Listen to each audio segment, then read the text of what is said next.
भारत का इतिहास ऐसे ऐसे वीरों से भरा पड़ा है जिनका नाम सुनते ही सीना गर्व से चौड़ा हो जाता है। आज हम बात करेंगे एक विदेशी आक्रमणकारी बाबर और भारत भूमि के शेर राणा सांगा की। बाबर कोई हिंदुस्तानी नहीं था, वो दूर उज्बेकिस्तान फरगना घाटी से आया था। वो तैमूर और चंगेज खान की संतान था।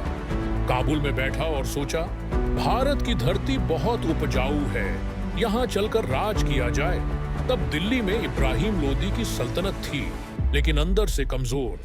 1526 में बाबर आया और पानीपत की पहली लड़ाई में इब्राहिम लोदी को हरा दिया।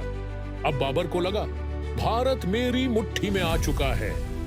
राणा सांगा का उदय, लेकिन बाबर की यह भूल थी, क्योंकि भारत में एक ऐसा शेर था, महाराणा संग्राम सिंह, जिन्हें लोग राणा सांगा कहते थे। मेवाड़ की धरती से निकले इस वीर ने छोटे छोटे राजपूत राज्यों को एकजुट किया। इतिहासकार कहते हैं कि उनके पास लगभग 1 लाख सैनिक तैयार थे। उनका सपना साफ था, विदेशी आक्रमणकारियों को भारत से बाहर निकालना। खानवा का युद्ध अब टकराव तय था। 1507-30 आगरा के पास खानवा नाम की जगह पर दोनों सेनाएं भिड़ी। एक तरफ बाबर था, जिसके पास तोपखाना और तुर्की चालें थीं।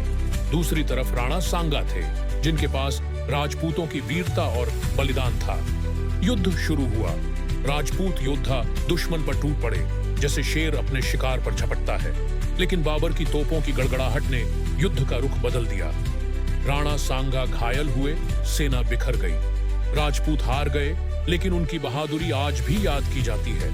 परिणाम और सीख दोस्तों, राणा सांगा हार तो गए, लेकिन झुके नहीं।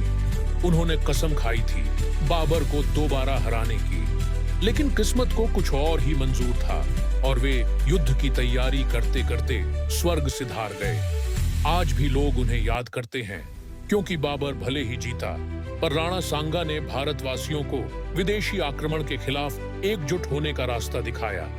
यह कहानी हमें सिखाती है, बाहरी ताकतें तभी हावी होती हैं जब हम आपस में बंटे हों, और जब जब भारत एकजुट हुआ है, कोई भी शक्ति यहाँ टिक नहीं पाई।